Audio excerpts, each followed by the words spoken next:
A delegation of MPs from Ukraine has been welcomed at both the nation's federal and also Victorian parliaments. The group, led by Galina Milanovic, met with delegates including federal senators, MPs here in Victoria, the Deputy Premier Jacinta Allen, the Victorian opposition leader John Pesciuto. They also travelled to Bendigo to view the site where Bushmaster tanks are being built. Well, joining me now live at the end of that delegation trip, Vasyl Myroshnychenko, Ukraine's ambassador to Australia. Vasyl, it is an honour, a great privilege to have you on our program again this afternoon. And after quite a historic and momentous week for you, hosting these MPs, what's it been like, and what have you gained out of this? Oh, look, it was a very productive week. We've had a delegation of 4 members of parliament. They are all from the Ukrainian-Australian Friendship Group. And I would like to personally thank Richard Marles, Deputy Prime Minister, for having a meeting with them, as well Minister of Trade, Don Farrell, as well as many other MPs and senators who took their time to learn the latest updates from Ukraine. They also came here to Melbourne, where we are. Today is the second day. Tomorrow they'll go to Bendigo in the morning to be at the Tallis facility to see the Bushmasters. But we had a great meetings here, engaging in the Parliament House with the local government as well as the members of Parliament, meeting businesses, chambers of commerce, and other companies who are interested in investing in Ukraine post-war. I had the great privilege of meeting some of the group yesterday, Vasyl, and they were warmly welcomed at the Victorian Parliament. John Pesciuto, the Victorian opposition leader, essentially told them that this house is your house. The Ukrainian flag's been flying on top of Victoria's Parliament since the very start of this invasion by Russia. What have the delegation and the MPs been asking for out of our nation's leaders and also the top companies and commerce institutions that you've been with? On a Commonwealth level, the delegation was advocating for more military assistance. Australia for a long time was the largest contributor outside of NATO to Ukraine, and it has fallen out by now, but they have been advocating for more military assistance on a federal level. On a state level, they've been in discussions about the role that the state of Victoria can play in the rebuild of schools and hospitals in Ukraine. They also thanked the Victorian government for the contribution of $500,000 made last September for the reconstruction of a hospital in Mykolaiv region.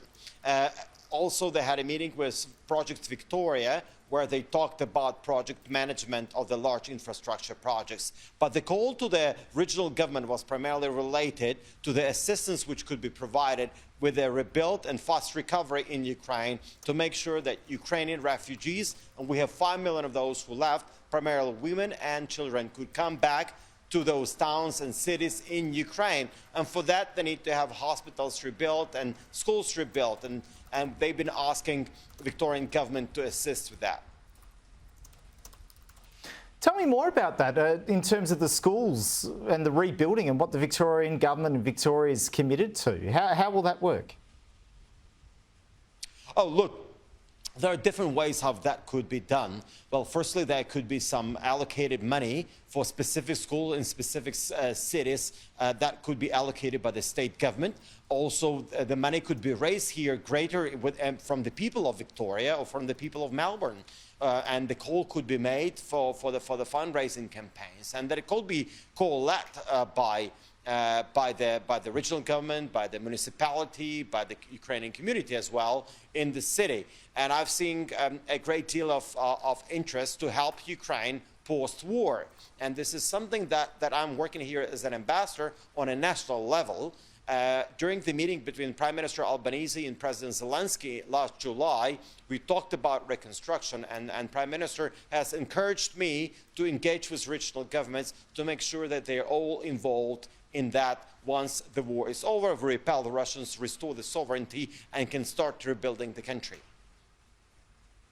You mentioned the group's off to Bendigo tomorrow to go and see the Tallis factory where the Bushmasters are built.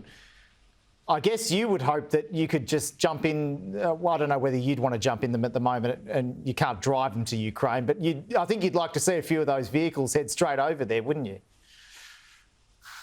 Absolutely, and Bushmaster is not just a handy and hardy piece of vehicle. It is a true Anzac spirit. It's that Australian-made ship which is saving lives, which is helping Ukraine win. And this is great to have Australia on board. 90 Bushmasters have been committed so far. We have been made a request for Australian government to consider providing more of those Bushmasters. Ukraine is getting ready to come on a major counteroffensive against the Russians. And a lot of these armored personnel vehicles would be in great need to transport our soldiers to the front lines, to get the wounded out of the front lines. And that this is something that we've been discussing here for the past week. No doubt, Vasyl, really appreciate it. You're joining us there live out the front of the offices of Victorian Chamber of Commerce and Industry. That's where the group's been meeting. I do appreciate you taking your time to speak with me, Vasyl Myroshnychenko, Ukraine's ambassador to Australia. Thank you very much.